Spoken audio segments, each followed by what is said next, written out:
You will hear a telephone conversation between an employee of an airline company and a customer. You have 30 seconds to look at questions 1 to 6.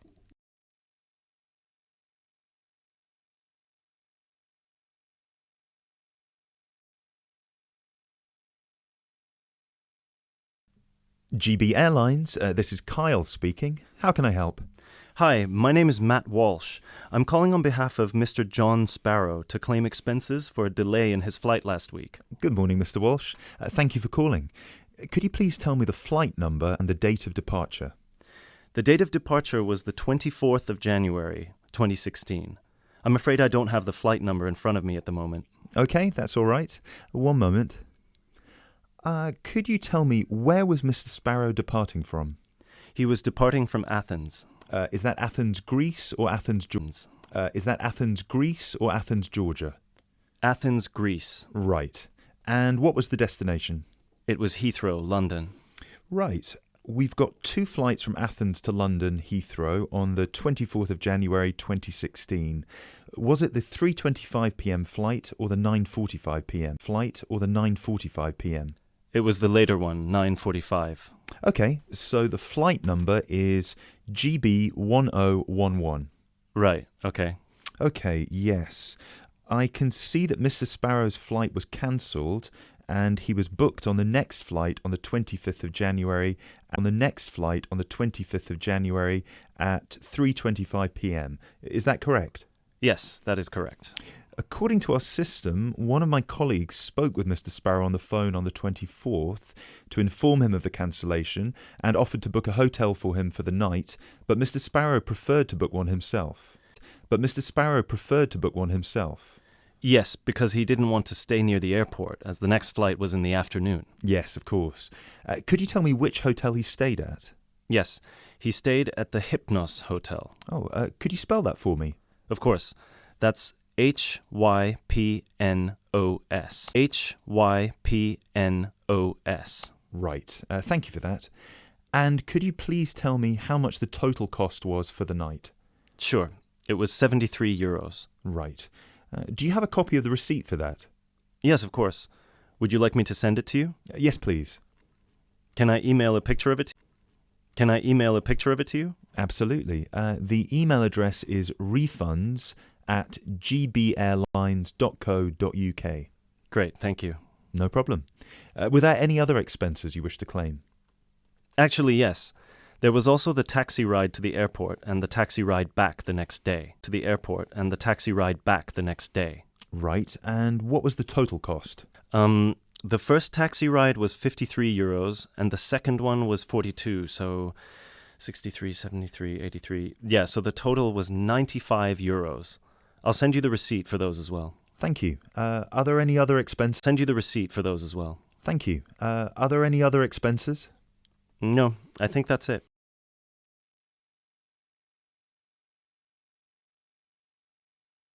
You now have 30 seconds to look at questions 7 to 10.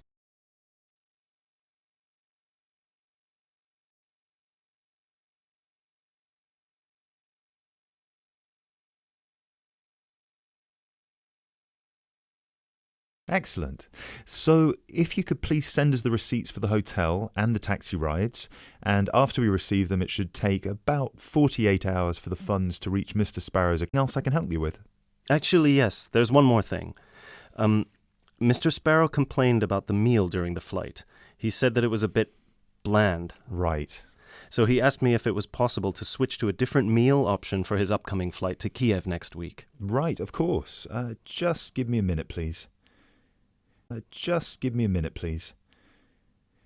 Right, I see that Mr. Sparrow had the light meal option for his flight to London, and you would like to change that.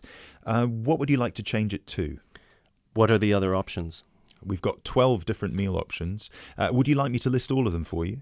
Well, Mr. Sparrow has told me that he would prefer something without meat. How many of these do not contain meat? We've got 3 meal options without meat. We've got the vegetarian option, the vegan option, and the Asian vegetarian. What's the difference? There's a variety of different dishes served with each option. For example, different dishes served with each option. For example, next week the vegetarian option will be a small spinach and feta cheese pie, a bread roll, a salad, and tropical fruit. And the vegan option? The vegan option doesn't include any dairy products, and it also doesn't include fowl, eggs, or honey. I'm afraid I don't have the specific menu for this week, but I can email it to you as soon as it becomes available. Oh, could you do that? That would be great. Yes, of course. I can email you a detailed description of all the meal options if you like. Yes, please. No problem. Please do not forget to call us back to change the meal option. You need to do that You need to do that 48 hours before the departure time for international flights and 24 hours for domestic flights. So 48 hours for this one then? Yes, exactly. Perfect. Oh, no, I'm sorry. Transatlantic flights require 48 hours. All flights within Europe require 48 hours. All flights within Europe require 24 hours. So in this case, you will need to call us 24 hours in advance. I apologize for that. Okay, great. So could I please have your email address so I can send you the menus? Certainly. It's matt.walsh@sparrowlimited.com.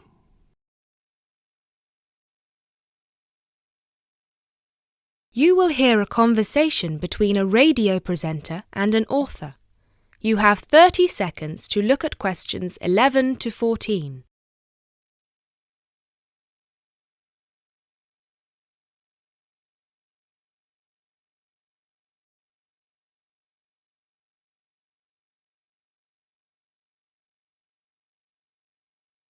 And here with us today we have Patricia Abadan, author of the best-selling book Beginner's Guide to Self-Publishing and owner of the self-publishing company Make a Book.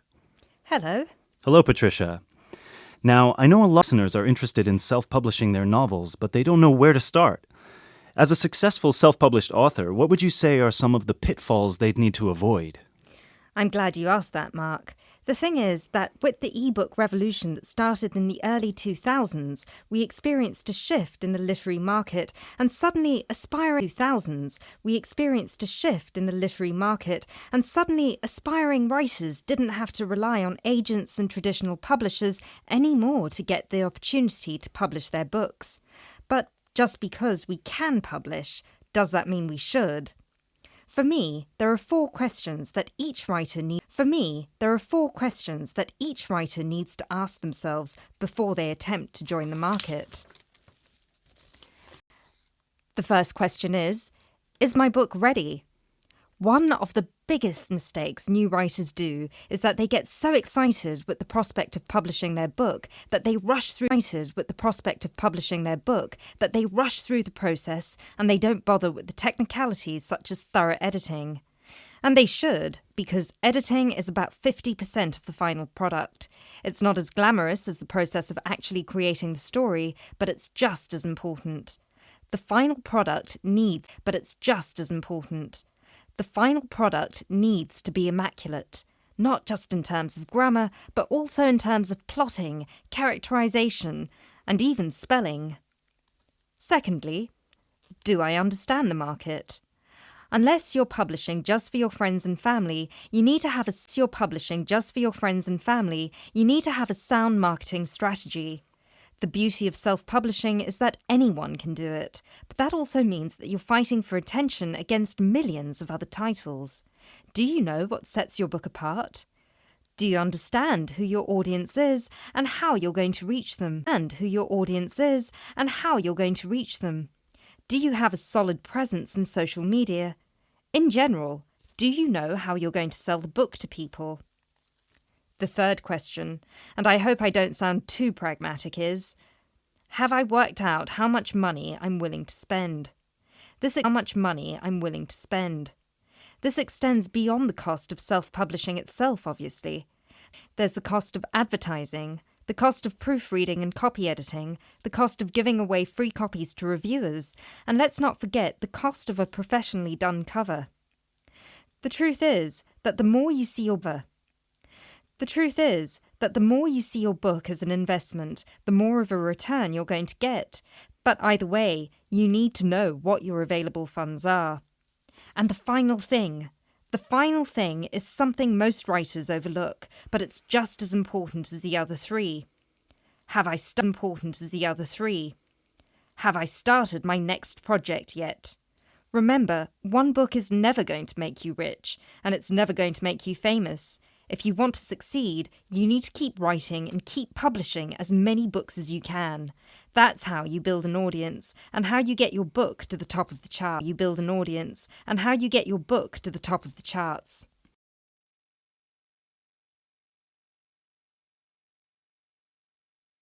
You now have 30 seconds to look at questions 15 to 17.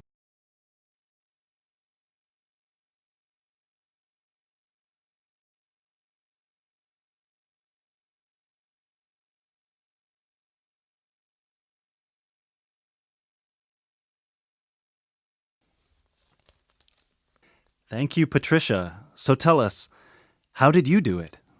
You started publishing 5 years ago, and now you have your own publishing company. Honest with you, the first book I ever published was a flop, and it was because I didn't follow almost any of the rules I just told you.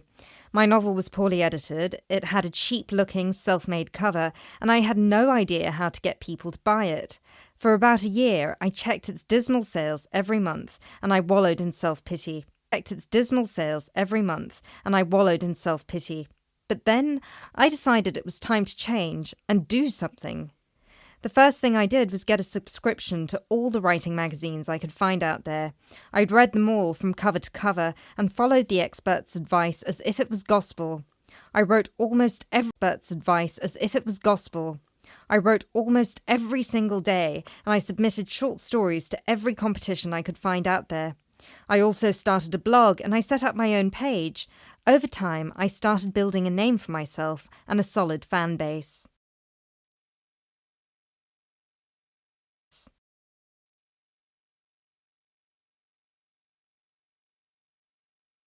You now have 30 seconds to look at questions 18 to 20.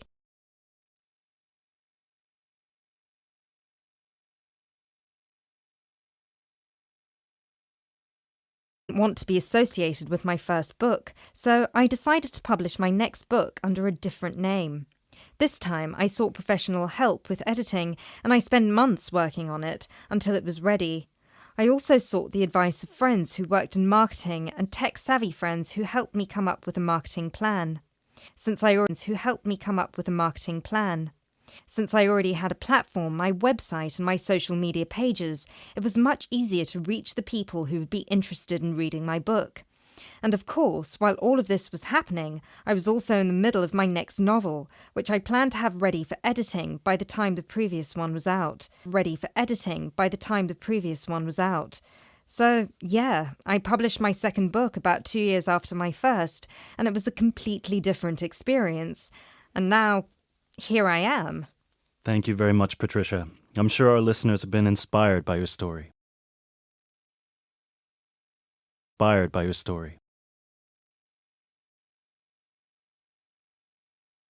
You will hear a conversation between 3 students who are preparing a presentation. You have 30 seconds to look at question 21.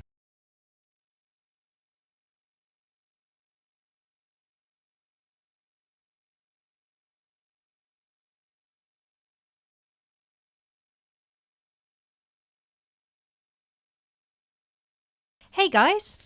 Oh, hey Gail, you made it. Yeah, sorry. I was stuck at the library paying late fees. Have you guys started going through the data yet? Yeah, we've already collated it and we've started designing the graphs we're going to use in the presentation. Oh, really? That's fast. Well, anyway, here's what we've got so far. Okay, so... Wow, 38% said they thought about quitting school in the first year. That's a huge number. Yeah, and only 10% said they were happy at school from beginning to end. Amazing, isn't it? Yeah, I thought the majority would be happy here. Well, just remember that about 30% of the school population are foreign students, and from the UK students, only 2% are actually from the area. So, I guess it makes sense that people would miss home.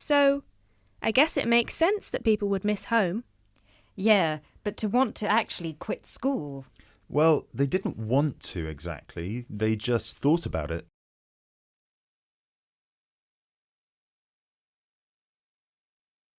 You now have 30 seconds to look at questions 22 to 25.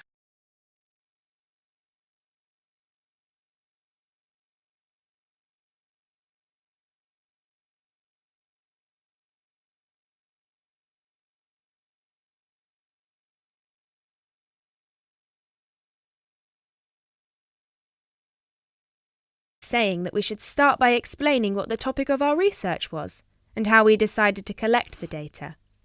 So, I'll start by saying that our topic was how first-year students felt a month after beginning school and how their attitudes progressed and changed by the end of the academic year. So then we were thinking that I should explain that the population we want to study was obviously first-year students, but because we need their complete experience from the beginning to the end of their first year, we'd have to actually poll students in their second and third year. And then we said that you should explain how we actually poll students in their second and third year. And then we said that you should explain how we access the population. So I'll say that we got the permission from the school to go to different classes from different departments and hand out the surveys in paper form, right? Right.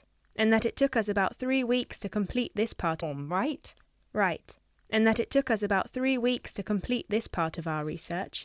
So then we need to describe the 3 different areas of focus of our survey. So Lindsay can do that. Say that the survey had 3 sections.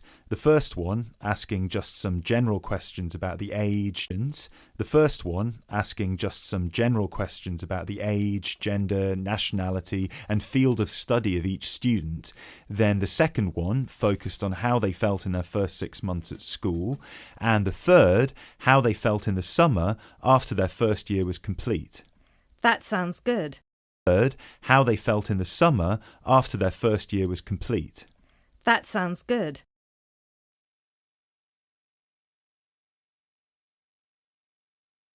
You now have 30 seconds to look at questions 26 to 30.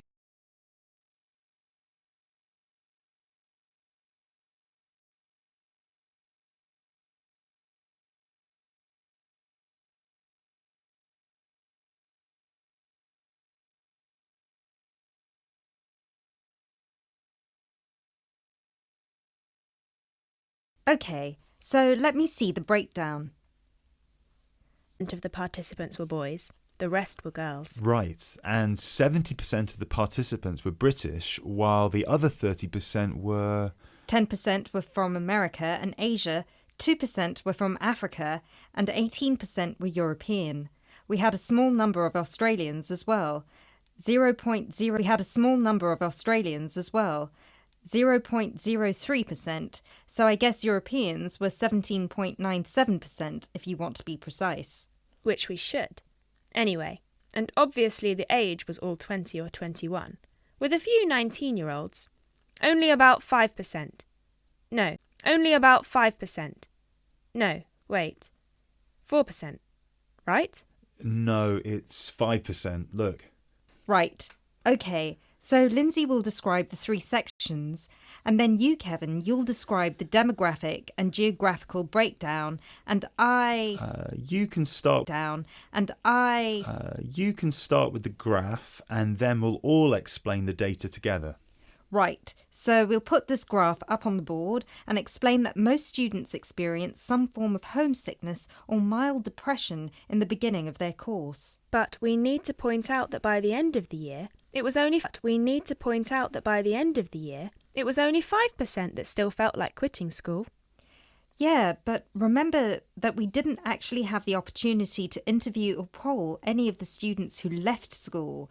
So the information we have only relates to current students, and those numbers might be bigger in reality. Yeah, I guess we need to mention that. But we did check the dropout rate for the last 2 years, and it was very low, so at the end of the day, the numbers can't be much bigger. Yeah.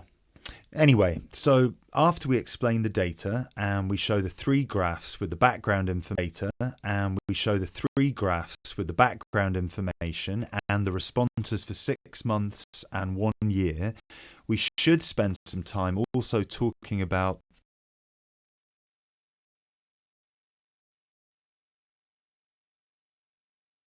You will hear a lecture about English language. You have 30 seconds to look at questions 31 to 37.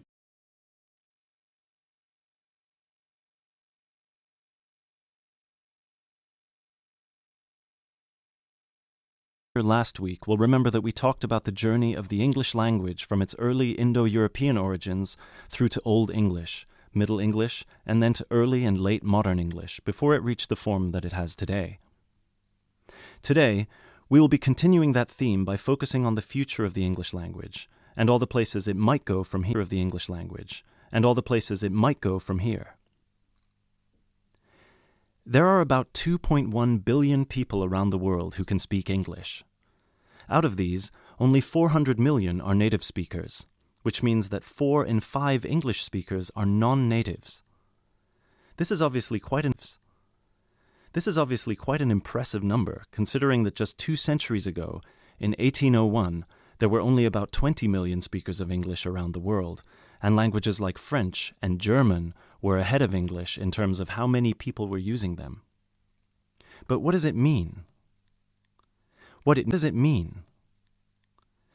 means is that the future of the English language doesn't really depend on its native speakers, but on that massive number of non-native speakers learning it around the world. Has anyone heard the term pidgin before, or Creole? A pidgin is a simplified version of a language which acts as a bridge between two people who don't have a common language, allowing them to communicate with each other. While a Creole is a language that evolves from a pidgin, with the difference that it is fully formed with clear grammatical rules and vocabulary. There are currently dozens of Pidgin and Creole languages based on English around the world, for example, Nigerian Pidgin or Jamaican Patois. These languages are also known as Englishes. What's interesting about these Englishes is how different they sound to, for lack of a better term, proper English. Take the word trousers, for instance. In Sheng, which is a Kenyan Creole language, they're called longi because they're long. But even versions of English that are recognized as official variations or dialects still differ greatly from each other. Americans and Jamaicans would call the back of a car where you store your luggage the trunk. Britons, Australians, Canadians, and other Commonwealth countries would call it the boot. A subway in the UK is a tunnel under a road that allows pedestrians to cross safely. In the US, it's an underground train. You might think of these differences as minute, but when you take into account the dozens of different versions of English out there, a very intriguing parallel arises with another language from the past. Latin, too, used to be a lingua franca. Nowadays, it's all but dead, spoken only by a few clerics and scholars. At some point in history, it splintered into various different languages which became known as Romance languages. For example, Spanish, Italian, or French. There are some that theorize that the same thing might happen to English in the near or distant future, that all these Englishes we have today in different countries will continue to develop, so pidgins will turn into Creole languages, and Creole languages will turn into just languages, and English turn into just languages, and English itself, as we know it today, will disappear, or become less and less important. It's an interesting theory, if nothing else. You now have 30 seconds to look at questions 38 to 40.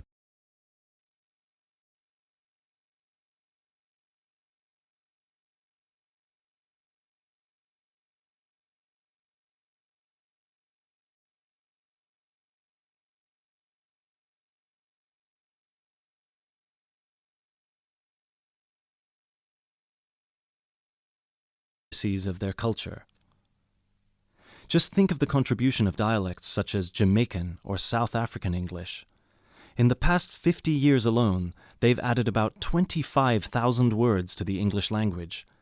Most of these related to a local context that wouldn't have existed in English before the spread of colonialism.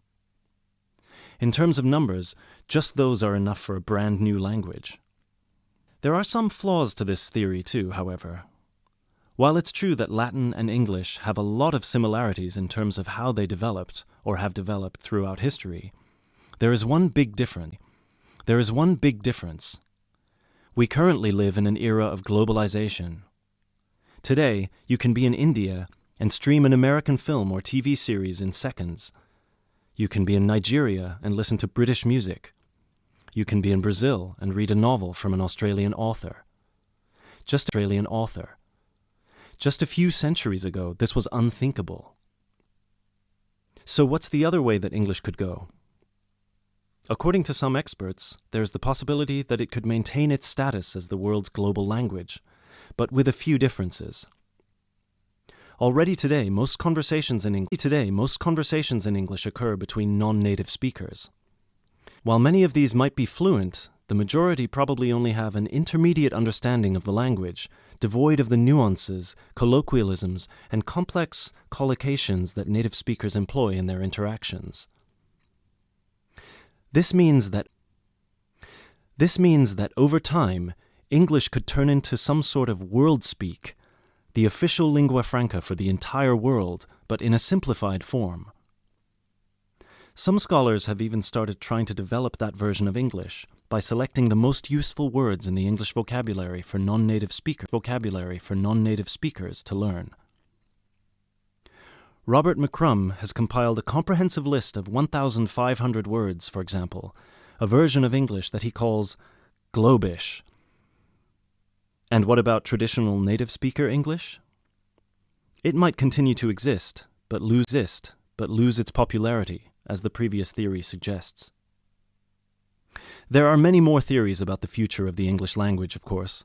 I've only focused on the two main ones because they clearly demonstrate our uncertainty when it comes to how this beautiful language will develop.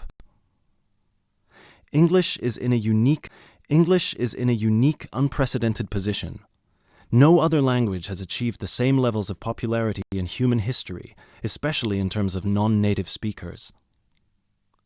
So, as this is clearly uncharted territory, only time will be able to tell us what will happen.